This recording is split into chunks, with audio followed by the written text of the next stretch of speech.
अस्सलाम वालेकुम नाजरीन, तहलका स्पोर्ट्स के साथ मैं हूं राखील हसन गुमन। एशिया कप 2023 का बिगल ऑलमोस्ट बच चुका है। कल इस टाइम पाकिस्तान और नेपाल के दरमियान मुल्तान के क्रिकेट स्टेडियम में मैच खेला जा रहा होगा और मैच जो है वो दिलचस्प सूरत हाल जो है वो भी इख्तियार कर सकता है और वन साइडेड भी हो सकता है। लेकिन अभी से भारतीय मीडिया ने नेपाल के लिए जनाब जो नारे हैं वो लगाने शुरू कर दिए हैं और वहीं सेक्शन ऑफ मीडिया जो पाकिस्तान और अफगानिस्तान की सीरीज के दरमियान ये कह रहा था कि जनाब हम तो अफगानिस्तान को खुलकर सपोर्ट करेंगे, अफगानिस्तान के लिए जो अपने गले हैं वो फाड़ेंगे ताकि जो क्रिकेट है वो फले फूले। तो अब उसी सेक्शन ऑफ मीडिया ने ये नारे लगाने शुरू कर दिए कि कल अगर नेपाल जो है वो पाकिस्तान को शिकस्त दे दे तो फिर जनाब दुनिया क्रिकेट के लिए ये कितना बड़ा खुशखबरी का दिन होगा।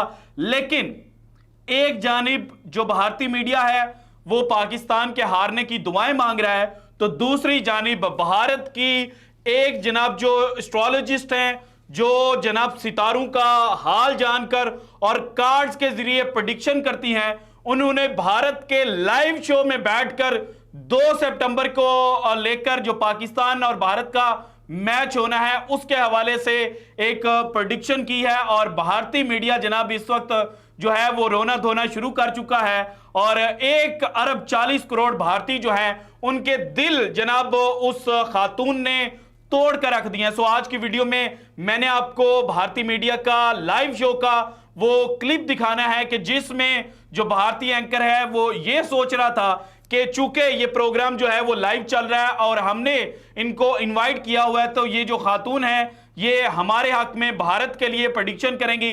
लेकिन उनकी आंखों के सामने किस तरह से जनाब उन्होंने पत्ते निकाले और उन पत्तों के ऊपर पाकिस्तान का जब नाम आया तो फिर उस एंकर के रिएक्शंस क्या थे और बाद में जब काउंटर चेक किया ताकि कहीं से जनाब जो पत्ते हैं वो भारत के हक में निकल आए, तो फिर जनाब जब उन्होंने कहा कि अगेन पाकिस्तान का नाम आया है तो वो भारतीय जो था उसके चेहरे के तासुरात किस तरह से हट चुके थे, क्योंकि वो जो भारतीय एंकर था ये वही शख्स है जो हर दफा बुग़्ज़े पाकिस्तान में डूबकर एंटी पाकिस्तान प्रोपेगेंडा जो है वो करता रहता है। पाकिस्तान के बाबर आजम स्कोर करें या ना करें उनको जनाब ये ट्रोल करते रहते हैं और बाबर आजम को जिम्बाब्वे आजम के नाम से भी ये कहते हैं। सो आज की वीडियो में जनाब वो जो वीडियो है लाइव शो की वो मैंने आपके सामने रखनी है। लेकिन उससे पहले जनाब विव रिचर्ड्स दुनिया क्रिकेट के लेजेंडरी बैट्समैन जो हैं उन्होंने वर्ल्ड कप 2023 के लिए जो अपनी पिक है वो कर ली है। आईसीसी के क्वेश्चन एंड आंसर सेशन में उनसे पूछा गया कि जनाब वर्ल्ड कप 2023 का सबसे कामयाब तरीन बॉलर कौन होगा, लीडिंग विकेट टेकर कौन होगा, तो उन्होंने कहा है कि जनाब पाकिस्तान के जो शाहीन शाह अफरीदी हैं वो मेरे लड़के हैं, यानी कि my pick for world cup 2023 is Shaheen Shah Afridi. और वर्ल्ड कप के दौरान जो सबसे ज्यादा किलियां उड़ाएगा, जो सबसे ज्यादा खिलाड़ियों को जनाब पवेलियन की राह दिखाएगा वो शाहीन शाह अफरीदी होगा। सो अब आते हैं जनाब जो वर्ल्ड कप एशिया कप 2023 का महामुकाबला है पाकिस्तान और भारत के दरमियान 2 सितंबर को जनाब जो पाली किले में खेला जाना है। हालांकि वहां का जो वेदर अपडेट है उसके मुताबिक मैच के अबेंडन होने के जो चांसेस हैं वो ज्यादा ही हैं और मैच अगर अबेंडन नहीं होता तो फिर जनाब जो ओवर्स हैं उनमें जो कटौती है वो जरूर होगी।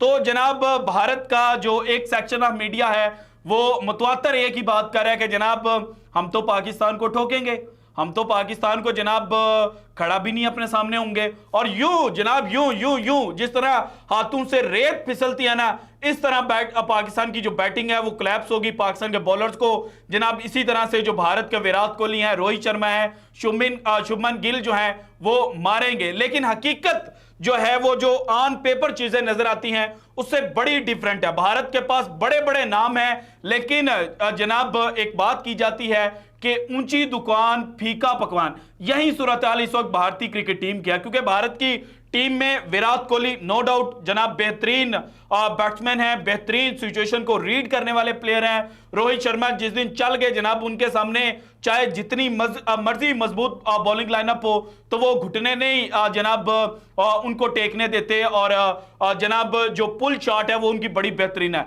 शुभमन गिल का शॉर्ट कैरियर है, उसके अंदर उन्होंने बड़ी कामयाबियां हासिल की है, चाहे जनाब छोटी टीमों के खिलाफ ही उन्होंने हासिल किया, लेकिन एज एन ओपनर जनाब भारत के अंदर वो बहुत ज्यादा सफल रहे हैं, और आईपीएल के अंदर उनकी परफॉर्मेंस बड़ी बेहतर है। लेकिन जनाब इन 3 प्लेयर्स के बाद भारत के पास जो ऑप्शंस है वो बड़े लिमिटेड से है। नंबर 4 पर सिराज अय्यर है, और सिराज अय्यर इंजरी से रिटर्न कर रहे हैं। नंबर 5 पर जिस तरह से आज केएल राहुल आउट हुए, और उनकी जगह पर या तो ईशान किशन को खिलाया जाएगा या संजू सैमसन को। ईशान किशन अब तक जनाब नंबर 5 पर उन्होंने बैटिंग नहीं की हुई, तो देखना होगा कि जनाब 2 सितंबर को वो क्या करते हैं। और संजू सैमसन के ऊपर भी बहुत बड़ा सवालिया निशान है, क्योंकि वो भी अपनी विकेट जो है वो थ्रो करके चले जाते हैं।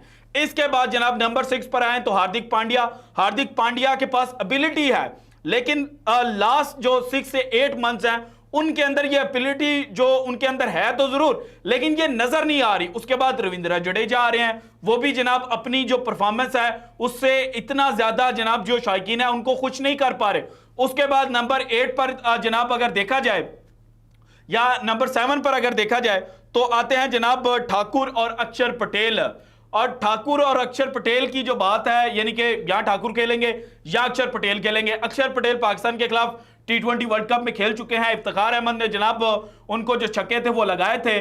तो भारत के पास अगेन एक प्रॉब्लम है कि स्पिन कंडीशंस में फिर वो स्पिनर के साथ जाते हैं और अपने स्पिनर पर रिलाय करते हैं या ऑलराउंडर पर रिलाय करते हैं, क्योंकि शर्दुल ठाकुर की जो इकॉनमी है ओडीआई के अंदर वो भी जनाब 6.5 से अबव है। सो इसके बाद कुलदीप यादव आ जाते हैं। कुलदीप यादव जो हैं वो अच्छे जनाब स्पिन बॉलर हैं, लेकिन अगेन जनाब वो कितना उनको जो बाकी बॉलर्स हैं वो सपोर्ट करते हैं, इस पर जनाब उनकी परफॉर्मेंस जो है वो बहुत ज्यादा मुनसिर करेगी। इसके बाद आ जाते हैं जसप्रीत बुमराह, उनकी भी जनाब साल बाद जो ओडीआई क्रिकेट है उसमें वापसी हो रही है। इसके बाद देखा जाए तो यहां सिराज खेलेंगे या शामी। सिराज जो हैं वो अच्छे बॉलर हैं, अच्छी लाइन एंड लेंथ पर बॉलिंग करते हैं, पाकिस्तान के शहंशाह अफरीदी की तरह जो पहला स्पेल है उसके अंदर ही विकेट हासिल करने की कोशिश करते हैं। लेकिन अगेन एक बेहतरीन टीम के सामने वो कैसे परफॉर्म करते हैं ये देखना होगा। जबकि पाकिस्तान के प्लेयर्स की बात की जाए, नंबर 1, नंबर 2, नंबर 3 कंसिस्टेंट है, और अगर ये 3 फ्लॉप भी हो जाएं, मतलब अफगानिस्तान के खिलाफ जनाब इन तीनों प्लेयर्स में से कभी जो फखर जमान है वो तो तीनों मैचेस में उनके 20-30 को निकाल दिया जाए तो वो फ्लॉप ही नजर आए, लेकिन इमाम जो थे वो कंसिस्टेंट थे। बाबर आजम की 2 50 हैं। इसके बाद इफ्तिखार अहमद पर आ जाए, इफ्तिखार अहमद की परफॉर्मेंस उतनी अच्छी नहीं थी, लेकिन उनकी जो एबिलिटी है हार्दिक पांड्या की तरह की, उस वजह से उनको टीम के साथ ट्रैवल किया जाएगा। और इनकी जगह पर जो लेट इंक्लूड किए गए हैं साउथकील, वो भी टीम के अंदर आ सकते हैं। सो साउथकील जो है वो स्पिनर्स को बहुत अच्छा खेलते हैं। और दूसरा पाकिस्तान के पास एडवांटेज होगा कि मिडिल ऑर्डर के अंदर पाकिस्तान के पास जनाब एक लेफ्ट हैंडर होगा। उसके बाद मोहम्मद रिजवान, उनकी तो बात ही मतलब मैंने क्या करनी है, मेरे पास अल्फाज नहीं है जिस तरह से वो परफॉर्म कर रहे हैं। जब से जनाब T20 के अंदर उनकी परफॉर्मेंस बेहतर हुई है, तो बाकी सारे जो फॉर्मेट्स हैं उनके अंदर भी उनकी परफॉर्मेंस जो है वो आसमान को छू रही है। उसके बाद आ जाते हैं जनाब पाकिस्तान के पास आगा सलमान ने लास्ट ओडीआई के अंदर अफगानिस्तान के खिलाफ बड़ी अच्छी बैटिंग की थी। उसके बाद शादाब आ जाते हैं। शादाब की जो ऑलराउंडर एबिलिटी है वो ना सिर्फ उनके अंदर मौजूद है बल्कि वो उसको शो भी कर रहे हैं। उनकी परफॉर्मेंस जो है वो दिन ब दिन बेहतर होती जा रही है। इसके बाद पाकिस्तान के पास आ जाते हैं मोहम्मद नवाज, और मोहम्मद नवाज जो हैं वो जनाब माजी में भारत के खिलाफ जनाब अच्छा परफॉर्म कर चुके हैं। एशिया कप 2022 का जो जनाब सेकंड मैच था जिसमें पाकिस्तान ने भारत को शिकस्त दी थी, उसमें जो मेन परफॉर्मर थे वो मोहम्मद नवाज थे। उसके बाद आ जाए तो शहंशाह अफरीदी, नसीम शाह और हारिस रऊफ अपनी पेस बॉलिंग की वजह से 2019 के वर्ल्ड कप से लेके अब तक जो हाईएस्ट विकेट टेकर और जो बेस्ट बॉलिंग लाइनअप है फास्ट बॉलर्स की, वो जनाब इन 3 प्लेयर्स पर मुनहसर है। सो इस वजह से पाकिस्तान के पास जो चिप इन करने वाले प्लेयर्स हैं वो ज्यादा हैं, और इसी चीज को मद्देनजर रखते हुए भारत की जनाब जो एस्ट्रोलॉजिस्ट है उन्होंने पाकिस्तान को फेवरेट करार दे दिया है। और जनाब अब जरा आप ये वीडियो खुद देखें। लेकिन फाइनली जिस चीज के लिए बैठे हुए हैं, टैरो कार्ड हाथ में आ चुके हैं श्रुति के, और ये अल्टीमेट सवाल 2 सितंबर को कौन जीत रहा है, इंडिया या पाकिस्तान? कौन जीतने वाला है श्रुति जी? आपकी भविष्यवाणी क्या कह रही है? देखिए, as an Indian I would want India to win.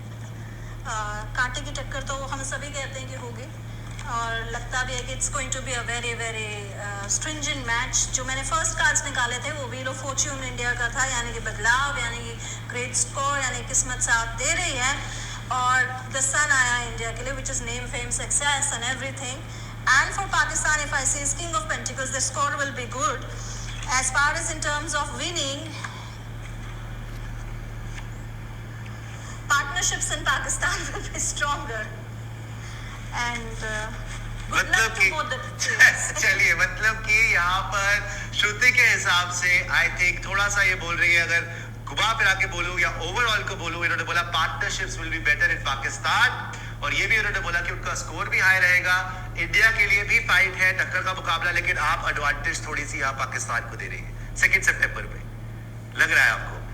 चलिए भैया, इसीलिए मैं बोल रहा था कि live he Please don't hate me, Indians. It is only the cards. I am just doing my work. Hate- And teams will perform as per their performance. इसीलिए मैं बोल रहा And था कि preparation. भाई ये लाइव शो चल रहा है, कोई सेटिंग, कोई वहां पे ऐसा काम करते भी नहीं, आपको कभी झूठ बोलते जाइए भी नहीं, जो सुनिएगा लाइव भी। है, जो पत्ते इन्होंने निकाले हैं, देखिएगा। जो इन्होंने प्रेडिक्शन करी है, टैरो कार्ड वाइज। आपको अपना भी कुछ पूछना हो तो आप कमेंट्स में डाल लें, तो मैं एक कर दूं। अभी रुकिएगा, अभी लास्ट पॉइंट रहता है। लाइव नहीं है, अपने बारे में कुछ पूछना है तो आप क्वेश्चन पूछ सकते हैं, यहाँ पे पता निकाल के टैरो कार्ड निकाल के हम बता सकते हैं कि टैरो के हिसाब से एडवांटेज श्रुति दे रही है पाकिस्तान को for 2 September.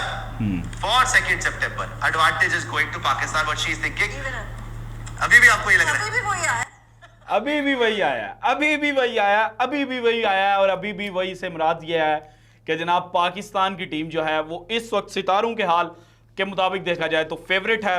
On a given day क्या होगा इसके बारे में तो जनाब कोई भी कुछ प्रेडिक्ट नहीं कर सकता, और होना वही है जो खुदा की ज़ात ने चाहना है। लेकिन अभी भारतीय मीडिया के मुताबिक और भारत के जो एस्ट्रोलॉजिस्ट हैं उनके मुताबिक जनाब पाकिस्तान जो है वो 2 सितंबर के लिए फेवरेट है, और उसकी रीज़न ये है कि पाकिस्तान के जो चिप इन करने वाले प्लेयर्स हैं, जिनके बारे में मैंने मुतवातर वीडियोस बनाई और आपको बताया कि पाकिस्तान चिप इन प्लेयर्स की वजह से भारत के खिलाफ फेवरेट है, तो उन्होंने भी रीज़न यही दी है। So this is it from today's episode. अगर आपको वीडियो पसंद आई तो लाइक कीजिएगा, ज़्यादा से ज़्यादा शेयर कीजिएगा, अपनी कीमती राय का इजहार लाजमी कीजिएगा, और अगर आपने अभी तक चैनल को सब्सक्राइब नहीं किया तो कर दें। शुक्रिया, अल्लाह हाफिज़।